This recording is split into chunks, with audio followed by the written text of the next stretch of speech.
What's up guys, and welcome to the final part of the ultimate guide to the vanilla Dark Souls 3 anyway. This is DLCs. Basically this is us only covering the Soul of Cinder, which is the final boss fight in the game. And we're showing you all of the endings, yeah, so and how that you to guys get can see everyone. So basically you can choose what ending you want at this point in the game. Yeah. Like, as long as you've done everything else, this is the point where you can effectively choose what you want out of the four. You can pick any ending at this point. You haven't committed to any one particular ending at this point. Yeah. So you can pick any ending you like. So we're going to show you all of the endings. Now this is just a fucking shit shrine that has nothing in it other than a bonfire that takes you to Kiln in the first flame, because this was necessary, this needed to be in the game. Yeah. For some reason. Like, oh I get it, it's broken Firelink, oh it's all spoopy and shit, but come on! It's the third Firelink Shrine and it's the least useful one. Yeah. Now, if you're doing Uria's quest and you've been doing it correctly the full time, Pale Shade sign will be on the right here. Yeah, well, we're going to show you that, don't worry, but yeah. At this point we're just showing you doing the Soul of Cinder 1v1. Yeah. So that's Uria's sign there. If you beat the boss with Uria, you get her armor and stuff like that, but you can get that stuff without... We're going to show you that. We're going to show you it all, yeah. So, right, so Soul of Cinder, I would say, is arguably harder than the Nameless King. I think stage 1 is the hardest boss in the game, and I think stage 2 is a little bit easier. Yeah. Other than one attack, I think stage 2 is a lot easier. Yeah. And you know what attack I'm talking about, and everybody knows what attack I'm talking about, the big fucking wombo combo. So, he's apparently weakest to Dark, which is probably more just, like, the least resilient to it. Now, it will be the least resistant. And in all cases, when we're saying weakness, we mean least resistant, because when you go through NG pluses, these weaknesses don't become weaknesses, they just become the largest path of damage, basically, because all the resistances multiply. So, the Soul of Cinder has 4 forms that you can interchange between during the first stage. So he has the first form, which is the sword, which you've seen right there. My game stuttered here, that's the only stutter in the fight, I think. This is the mage form, where he has a bunch of sorceries. He has soul stream as well. This is probably the easiest form to get some damage in. If you get behind him when he casts soul stream, you get a fuck ton of free damage. You just got to be careful with the constant spawning soul mass. The other one is a spear form, so I get hit by this, and it actually tracks you pretty fucking quickly. Yeah, so you want to get in close. You want to get behind him when he does that, yeah. This is the spear form where he has miracles as well. Now, the spear form, I would say, is the hardest form. Now, I would say the curved sword is the hardest one. When you're fighting the spear form, actually depending on the form, it depends how you want to dodge him. When you're fighting the spear form, you want to only be doing horizontal dodges around him. Yeah. You do not want to be dodging back, and when he does that attack, you want to be dodging into it as well. You might want to just tank that attack with a shield, because I dodged past it there and it still hit me on the second swipe. True. So you might want to the charge attack definitely to the side though. You might want to roll and then block the second hit. You should have enough time to roll the first and block the second. I blocked the second there. In fact, you'd be able to block 2, because I blocked the second one there and it only took a little bit of damage. Yeah, and this is using this is the upgraded. No, it isn't. This is an unupgraded shield, because this is the fire one. Yeah. We only upgraded the lightning one, so that's an unupgraded shield. Oh yeah, he'll cast heal because he's a fucking bitch. Yeah, so he can heal, he can use Wrath of God. Don't know how I didn't dodge Although, that. those two, like, the heal... That's the only It's not a huge attack window, and the Wrath of God, I mean, you know what he's got. He's got to stand up, you just roll back. That's fucking Now, that attack has really good tracking. His spear form has ridiculous good tracking. Yeah. This is the curved sword form. This form, I just recommend constantly rolling away from him until he changes form, because he keeps so much pressure on, and he's got very quick recovery that you don't have many attack windows, so I think just stay away from him until he switches form again. I think the easiest form is either the mage or the basic sword form. He does use power within here as well, and he also casts Toxic Mist. Yeah, so again, just to mention quickly about the spear form, genuinely, because his tracking is so good, that's why you don't want to be rolling back. Although he's doing like Z-axis attacks at you, you still want to be rolling. He has pretty long lunge distances. So now he's changed back to the longsword form, which is actually probably the easiest one. His attacks are fairly easy to dodge, although you got hit there, but yeah, his attacks are quite easy to dodge in this form, and he's got a good amount of like attack windows. Kind of like the Nameless King, you want to do the same thing where only hit him twice, once or twice, and then get out. Yeah, being greedy again is where you're gonna only very slow bosses do you want to do more than 2 hits anyway. So when you get him to like below 5% health, like roughly, he's gonna go to stage 2 where he gets all his health back and he just becomes Gwyn. But good Gwyn, because you can't parry him and you can't cheese him with like obstacles in the arena. Yeah.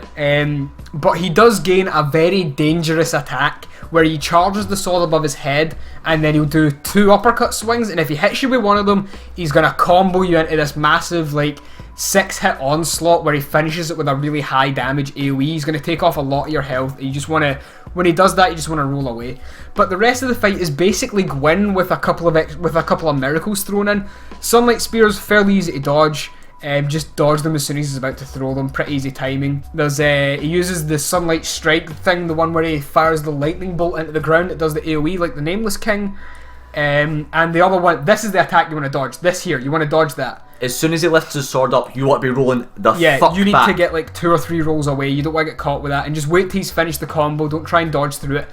That one's pretty easy to dodge. It doesn't have like the AoE like Nameless King's does. It doesn't have the follow-up, so you don't need to worry about that. And his attack timings are a little easier to deal with than the Nameless King, I would think. Yeah. Again, just like most things, you just want to be rolling around him. Yeah, you want to keep rolling around him. Try not to do rolling attacks because he keeps catching me with rolling attacks. So I figure these are like pretty bad to you. You just want to wait till he's finished doing his combo string, get a hit in, and then create distance and get ready for the next combo string. Another thing to mention is that there's only one other attack really that you need to be looking out for. He's got the lightning bolt attacks, that's easy enough, but if he raises his left hand up, yeah, you want to roll out of this because this is what happens. Yeah, right, so I get caught in a rolling attack when he charged his sword, which is why I couldn't roll backwards, and that is the one attack that can kill you if you've not got some like high defense armor on. Now this attack's really easy, just sprint to dodge it all. That is the last lightning attack that you'll have. Yeah. And he also has Gwyn's grab, which we haven't seen yet. The exact same grab as Gwyn does in DS1. We have seen it. He's used the Gwyn's grab maybe 2 or 3 times. Now that's the one thing that you need to again look out for.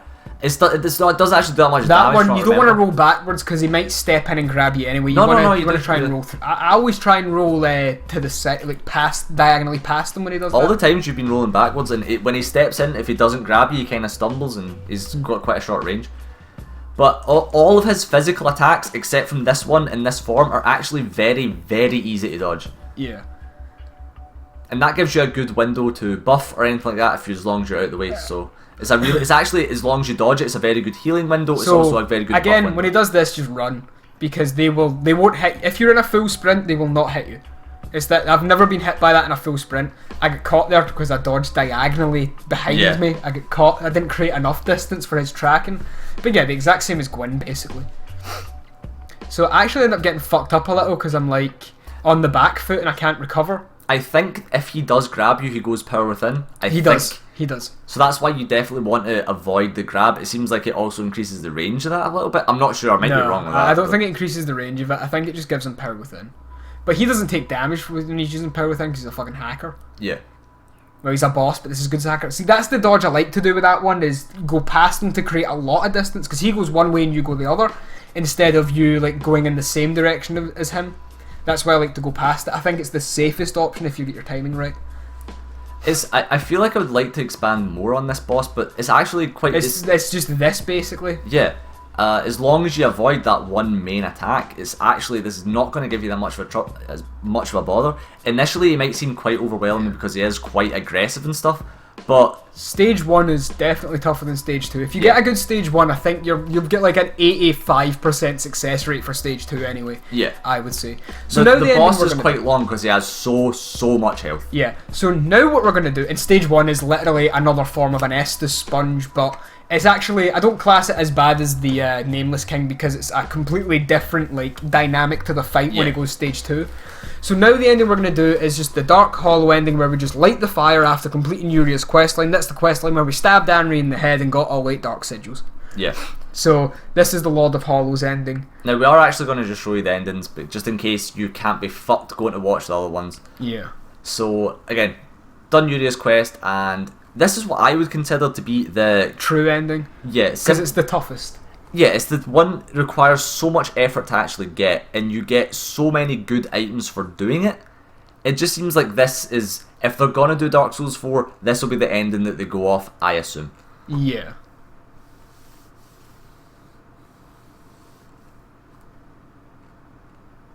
I have no idea what any of it means. No. I do not understand. I mean, that looks like Bloodborne to me. Like, I don't get how... It's fine, the hunt's just going to start again. Absorbing the fire whilst hollow done a thing? Like, that's done a thing now? Put the fire in your heart, which is dark. So, it went out. And there's Anri there for whatever reason, and a bunch of hollows. It's because you're the Lord now. somehow. You're the Lord of Dregling Hollows from Cathedral in the Deep. You're the new Aldrich. But that's the Lord of Hollows ending. So now we're back in Firelink Shrine. Yeah, if you've done the Lord of Hollows ending, to get Uria's stuff, you just kill her. Well, no. If you've done the Lord of well, yeah, sure. Here's the problem, right? So we'll show you in a second. If you summon Yuria and beat the boss, her stuff will be here. Yeah. Now we're actually going to show you that as footage, but if you didn't summon Yuria, at this point, you gain nothing from not killing her. If you just kill her, you'll get her stuff, and that's it. Unless you've still not got the things from Orbek's Ashes. Sure. Which, but if you will, give her, yeah. you would have. If you give her Orbek's Ashes, you get the Orion Blade. But for some reason she didn't aggro here, she just sat back and took the beating. I think it's because we beat the game and got the Lord of Hollows ending. She was like, I'll never hit. He's just testing me, that's all. It's just a test, I won't fail. But so that's Dark Drift. And now you can buy her you can buy her armor set from the Handmaiden anyway. Yeah. The full black set. If you give the maiden her ashes, she'll sell the stuff that she was selling. Yeah. And you can buy the set as well. Yeah, it's just there without even giving her the ashes. Yeah. But that's how you get Uria's stuff if you do the Lord of Hollows ending without summoning Yuria. Yeah. However, you can when we said you can get the Londor Pale Shade and Yuria, which we're going to show you now, plus another ending. No, it's just Yuria now. Yeah, we're just showing you the ending right now. So those were our final stats, by the way, just so you know. That's what that little brief bit there was, because that's how we ended that part of the recording. Then we reloaded the save to go back to this point so we could beat the boss and show you the thingy ending, right? Yeah. So again, Pale Shade's here. Yeah. There's a little rock down there, by the way, that if you use fall control, whatever it's called in this game, you can land on it without dying and hitting the death box that's there. Because someone was down there camouflaged as a fucking rock, and I couldn't find them for like 20 minutes, and then I heard them use camouflage again, and I was like, I know where he is, and I jumped off the side and hit him with a halberd plunging attack, and both of us went into like the gravity pit of despair. Nice. So, we summoned Yuria. Now, you don't need to summon the Londor Pale Shade for this. You only need to summon Yuria, who's not particularly great because the health buff that the boss gets compared to how good the AI companions are is quite difficult. So, summoning Yuria and beating the boss with her being alive is going to be a bit of a chore. Yeah, get shot of this shit. Now, this one here is you give the... Right, so we need to give her the Firekeeper Souls to get rid of our Dark Sigils, right?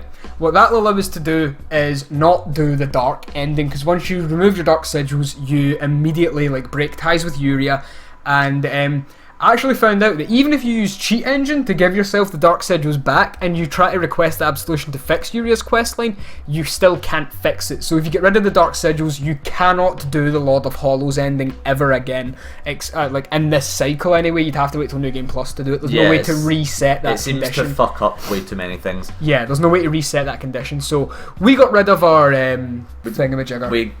This is just the Dark Sigils, but we didn't give her the Eyes of the Firekeeper. Yeah, so this is just the Dark Sigils, so this is after we've cleansed ourselves of that. This is just lighting the fire without any sigils, without any other conditions in place. This is just an ending that you would get naturally if you'd never done Yuria's questline in the first place. Now, you can still give the Firekeeper the Eyes of the Firekeeper, as long as you just don't summon her, which you'll see what we mean in a second. But basically, this is just the end. This is just the ending. This is just, you become Soul of Cinder now. You become Gwyn Part 2. Yeah. You become new Lord of the Kiln, Dark Souls 2. You become new Gehrman. Yeah. You become new Alant. Was that the story of Demon Souls? I don't think the only thing I remember from Demon Souls is like stomping the Maiden in Black into the dirt. Only because it was like, I had no idea they were going to just be like, fuck this bitch and like curb stomp her, but...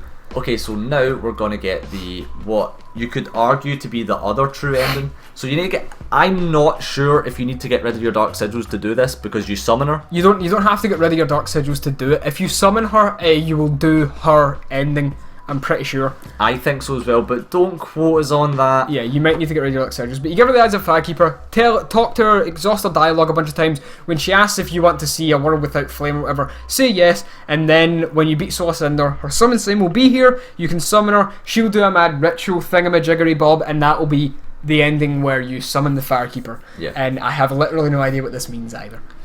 Yeah. So again, something dark side, link the fire, unlimited power. Yeah. Now remember, you can still have a few Dark Sigils and still get the first Yeah, like you need all 8 sigils to get the Lord of Hollows ending, so... And you'll only get all 8 if you kill Anri through Yuria's questline where you stab her in the face with the Sword of Avowal, or is it called? I'm going to assume that even if you have 8 dark sigils, you can still do this ending. Yeah, because it's when you summon the Firekeeper that the ending triggers, whereas Yuria's ending triggers when you light the flame while having all 8 sigils on you, so it shouldn't conflict because she's the one who links the fire, not you. Wait, I mean, what does this mean? Like, why would it... Like, what does her linking the fire do?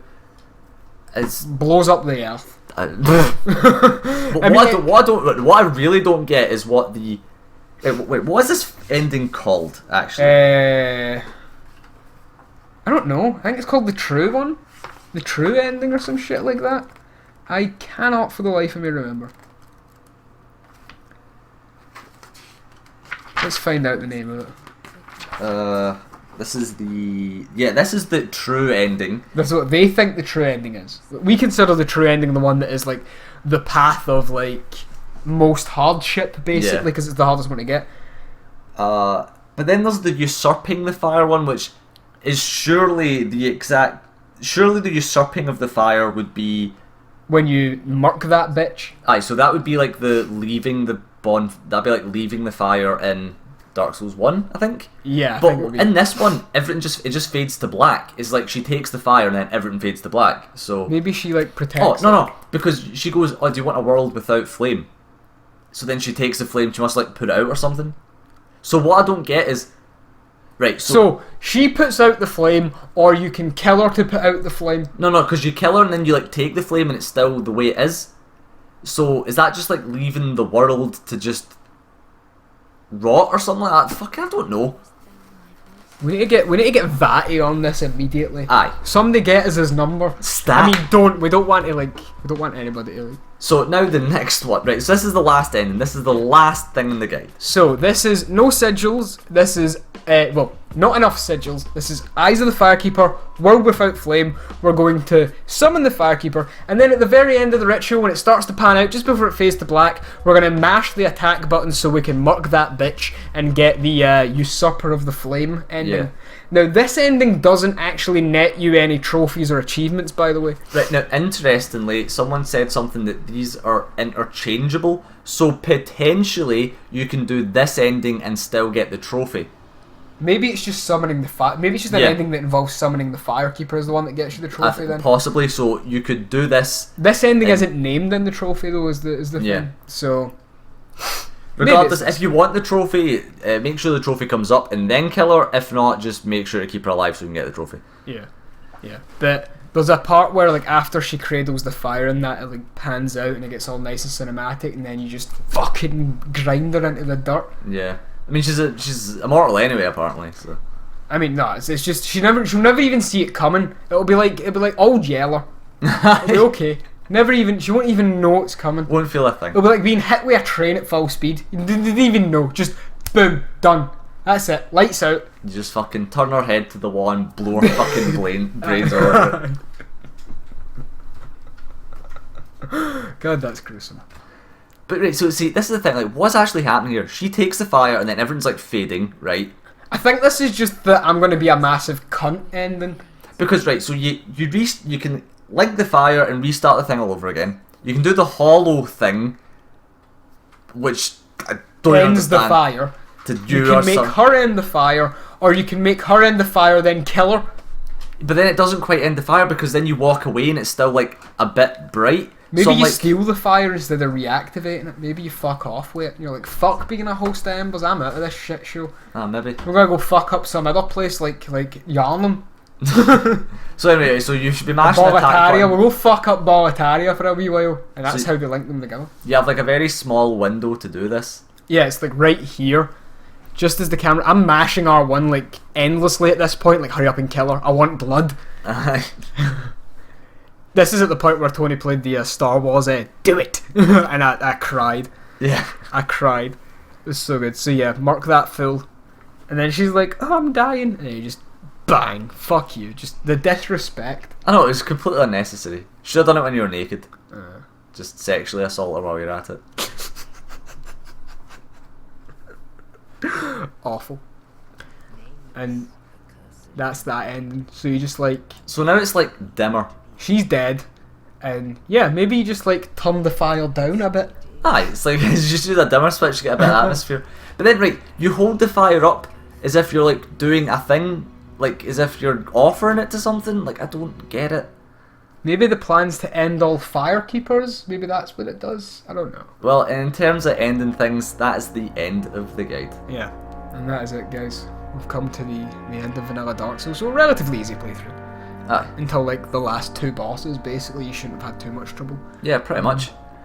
But that's it. We will of course be back with Ultimate Guide to the DLC when that launches, but there's going to be a Let's Play of that first, for sure. Yeah, but let's play and then we'll do the guide for the DLC. Try and get the hopefully sooner than this guide came out, but obviously these guides are a bit of like a slow burner kind of thing. Yeah, and we didn't really have much to work with in terms of the Prima guide this time around as well. It wasn't the most helpful. Yeah, there was a lot the of... Bloodborne guidebook was definitely way better. It was definitely perfect, like, it was way more effective. Everything we could ever need to know was in the Bloodborne guidebook. We still find ourselves using the wiki and stuff like that when it comes to the Prima one, so it was a little bit slower this time around as well. Plus, I think the areas in Dark Souls 3 just take a little bit longer to do and stuff like that. Like overall, Yeah. it seems to be like the average duration is spread out more. But anyway, that's it. I mean, hopefully this entire guide has been helpful, at least in some way, and hopefully it's at the very least been entertaining. So yeah, we will see you guys in the next guide video for sure. But the next thing from us, what's it going to be? Oh, fuck I don't know, yeah. probably something maybe non-Souls related, just to fill the gap between now and the DLC. Nah, we've got a lot of ideas for videos to do.